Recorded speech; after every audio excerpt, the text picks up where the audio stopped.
Do you know what I am very thankful for? Every time somebody hits the most devastating move in all of sports entertainment, the surprise roll-up on a wrestling program, people tweet and get in touch with me, and that makes me feel all warm and fuzzy in my tum-tum. I just wanted to get out there and start this week's episode of Ups and Downs for Raw with basically every single one of my catchphrases. My name is Simon from WhatCulture. Thank you very much for joining me as always, and in case you've never watched before, here's what we do. We take the finger of power, that's this, and we give the good bits an up and we give the bad bits a down. In this case, for the latest episode of Monday Night Raw. Now, I will give you a little bit of a spoiler. Some of it is really good, so it's going to get an up, but some of it, my word, it makes me angry. Let's up those downs.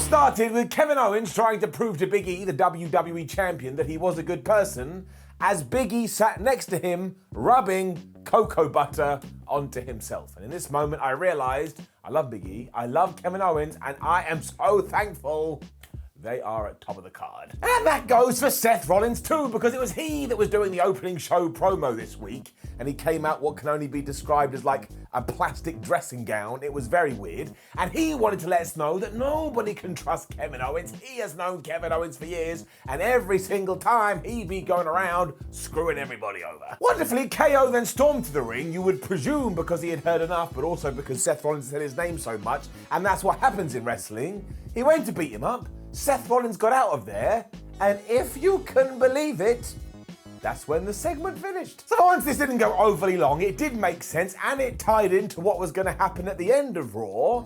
I was kind of perplexed for about 8 minutes after this, and I'm giving it up. We also had the usual skit with RK Bro right after that, with Riddle going, Randy, Randy, Randy, and Orton being like, man, you're just driving me crazy, and probably one day I'm going to punch you right in the face. They were also teaming with the Street Profits next, so Riddle was putting them over, while Randy Orton was like, man, I don't care about them. But as it turned out, the Street Profits were right there, and they had heard everything that Randy Orton had said.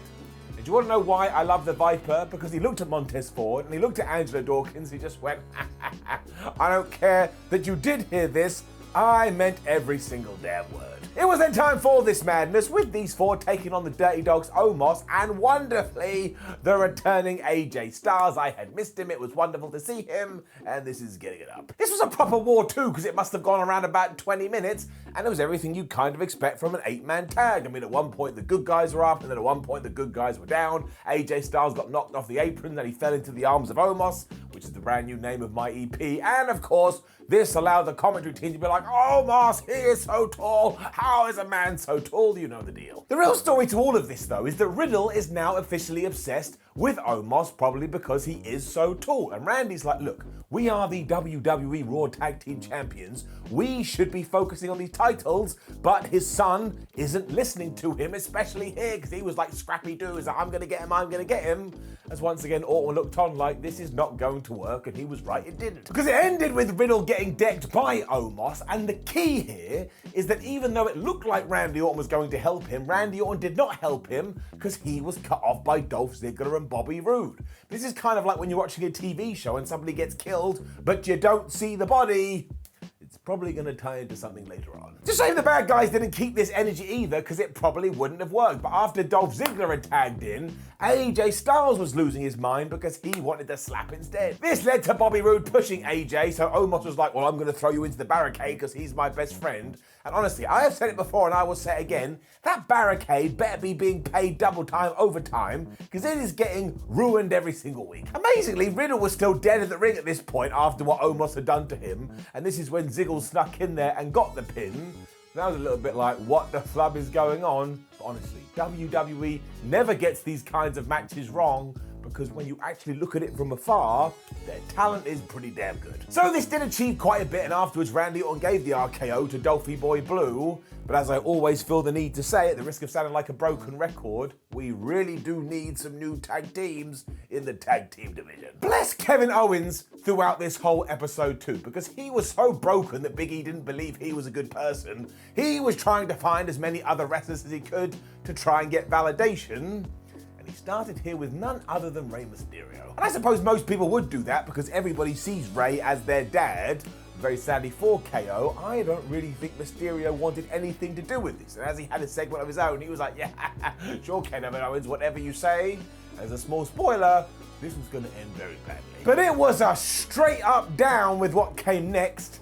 Sometimes WWE is so confusing, down. But as you may have seen over the weekend, we learned about all the Survivor Series teams thanks to a series of tweets. That's right. So instead of coming up with some amazing storyline that we were all going to sit there and go, oh, I can't believe this is happening, somebody just hit some keys and then went enter. Well, consider me emotionally invested. It's even worse for Raw because every single person on their team was on SmackDown all of 5 minutes ago, so nobody better come up here in my house and start going, oh, brand loyalty, brand supremacy, because why the flub would they care?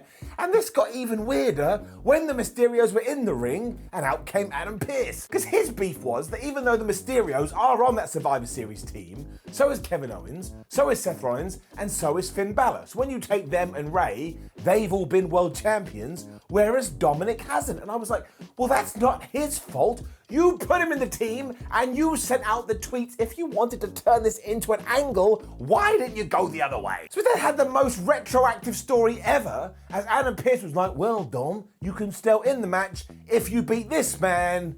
And of course, who came out?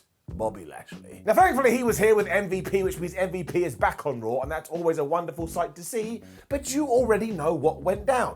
Bobby Lashley, as is his gimmick now, tried to kill this child. First it was Gage Goldberg, now it's Dominic Mysterio, and he even had a one at one point. He was like, nah, I'm gonna wait a little bit before he finally applied the Hurt Lock, and as I say, Dominic was dead. He also murked Ray throughout all of this, and it does mean that Bob is now on the team, but what a strange way to get here. Why did you bother to send the tweet to begin with? Also, why is Adam Pearce a bad bit now? I'm gonna rip the brain out of my head, it's not working, and that way I can forget about it. Quick chat between Seth Rollins and Chad Gable followed this, because they were all like, Big E is a piece of trash. And I think the only reason they were on the same page is because they're both heels. But I really like Chad Gable, and Owens was there as well. Just doing this. This did lead to Chad Gable versus Big E though, or how I will now call all Chad Gable matches, oh hey, look at me proving once again that I'm underutilized, because this was just a terrific piece of fun, and honestly, if people in the back can't see how good Chad Gable is, then I give in. So is Big E, so this was just tons of fun, and while it only went 5 minutes, my word did they maximize all of that, because of course at first Big E was throwing him around, but then Chad Gable was working over Big E's leg. It was just such a well put together match. We really do need to do more. Chad also hit this amazing rolling German suplex, which was even better because Big E is so big. And then sure, Big E basically grabbed him and gave him the big ending for the win. And afterwards he just stared down with Otis. But I'm all right with that. Sometimes I do get sad about what has happened to Otis, because he used to be like bubbly fun and now he's just starey boy. But you got to take what you can get. Kevin Owens was then back and he was asking for more love, this time from R-Truth. And I really don't know why he thought that was a good idea. Because of course, Truth totally believed KO, but he also believes in Bigfoot, he also believes in the Loch Ness Monster, he also believes in the ability that I have to grow my hair back.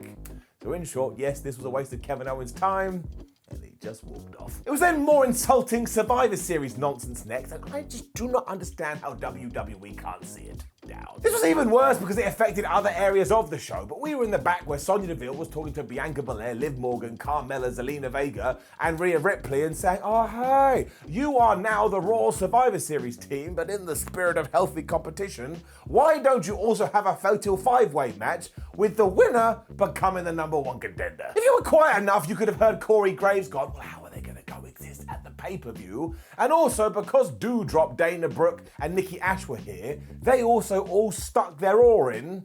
I don't mean to be horrible, but with some of the most scripted lines you've ever heard in your life. Like Doudrop was like, oh, Bianca Belair, you should not be in this thing because you lost to Becky Lynch. Sonya Deville, why is she in this thing? And Dana Brooke was like, I have been overlooked.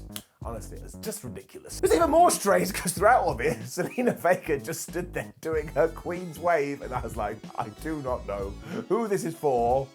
And I also don't know why I can't stop waving. You also need to go and watch this to see how every single person was stood during this, because it is the most unrealistic thing you will ever see in your life. Like, look at this, look at this. I've got my friends here, Mr. Care Bear and the puppet version of me. Imagine we were gonna have a conversation and we stood here and I went, oh, well, hello, Mr. Care Bear. Mr. Care Bear went, oh, hello, Simon. This went, oh, hello, Simon. So look at me. Why am I not looking at them? Why am I staring at the camera, or at least angle myself like this?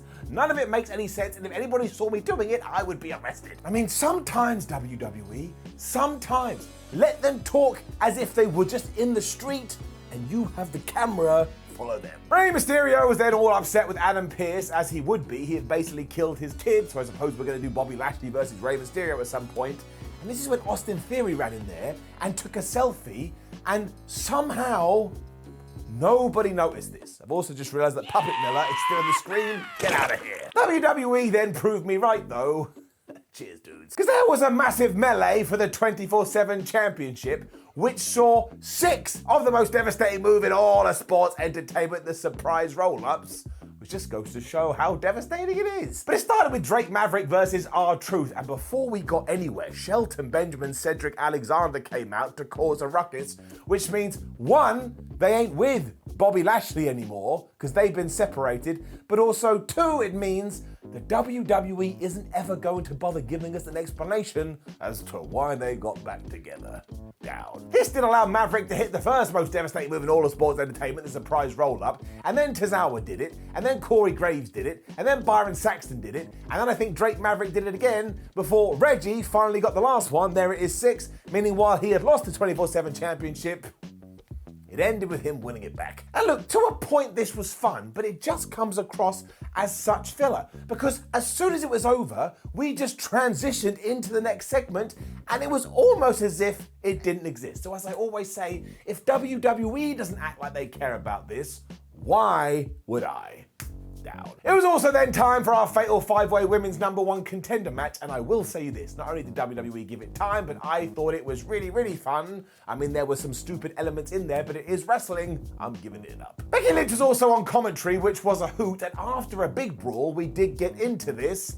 And yes, Carmella and Zelina Vega were a little bit of a team for a while before they broke up, which means everybody was like, how are they going to coexist? If I ever hear that phrase again, it will be too soon. Bianca Belair and Rhea Ripley were the absolute standouts here too, and we kept teasing this, and honestly, we should just build to a feud between those two.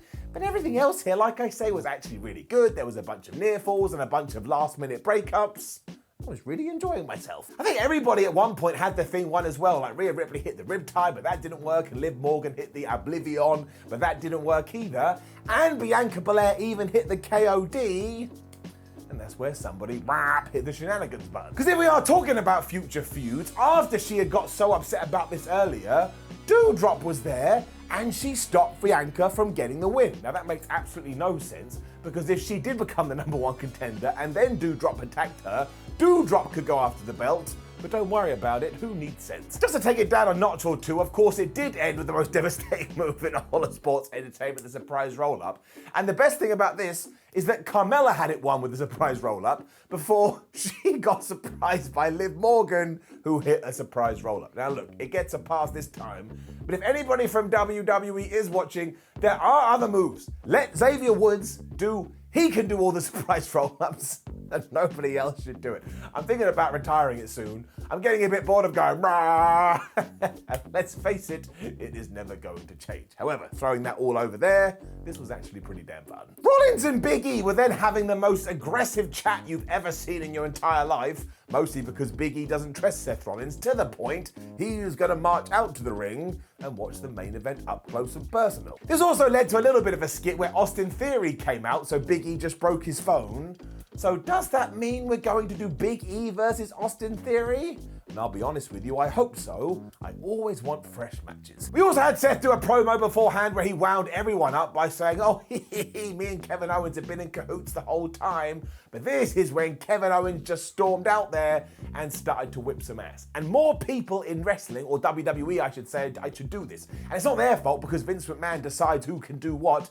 But because Kevin Owens was mad, he didn't do his usual entrance, and sometimes you have people fall out, and then when they do come to the ring, they're going da-da-da, do-do-do, and going through all the motions. Sometimes you gotta let it lie. These guys also got a ton of time, and it was so good that of course it gets them up, but as ever, when you get to the end of Raw, it just kicks you right in the ass. Like, put your hands up now if you are always expecting a DQ, a distraction, or a countout in the end of a match, and of course your hand stays up, because this is all we ever get. I suppose we can't get mad at it now because it happens all the time. It would be like going for a nap and then waking up and going, oh, I can't believe I fell asleep. What did you think was going to happen? Otherwise, this did rock and you should just go watch it, especially when Seth Rollins hit the buckle bomb and Kevin Owens just fired back with a pop-up powerbomb of his own.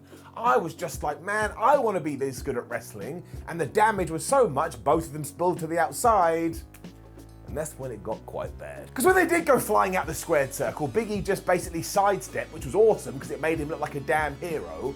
But after Seth Rollins had got back in the ring, Kevin Owens tried to, and I closed my eyes because I can't believe I have to say these words, but he ran into Big E, and because of that, the referee got to 10, meaning this ended in a countout. Down. Now, thankfully, this did lead to a great angle where Kevin Owens got so annoyed about everything that had happened to him over the last few weeks, he just absolutely destroyed Big E. And while this was kind of a heel turn, actually, you can make a case for KO and why he deserves to be all riled up. But the major sadness here is that the fans didn't react big to this, and do you want to know why? It's because of that damn countout. You could hear them get deflated like a balloon. They wanted to see a winner. It was great though, especially when Kev gave Big E the powerbomb on the apron, and now you're left to muse. Well, is he associated with Seth Rollins? Has he just lost his mind? Should we hate him? Should we love him? Raw is very well layered when it comes to the main event scene. It's just the problem about everything else. I do want to see where this is going though, so it is mission accomplished, but my word, am I completely torn in terms of whether this was good Raw or a bad Raw. And I am going to give it an up, but only because it left me wanting more, which means we got to the end of the day and it achieved what it tried to do. But there is a lot of nonsense in this show. Do not get me wrong. And even I, the positive Pete, watch it and I shake my head like, I can't believe this is happening. How am I not dreaming? Now, please do leave a comment below and let us know what you thought about last night's episode of Raw. Like the video, share the video, and subscribe. Head on over to WhatCulture.com where you can read about the wrestling. Make sure you come follow us on social media. Don't know what that was. And we have a bunch of other videos. Watch them all. My name is Simon from WhatCulture. Thank you for joining me as always. Remember that I love you, and I'll see you soon.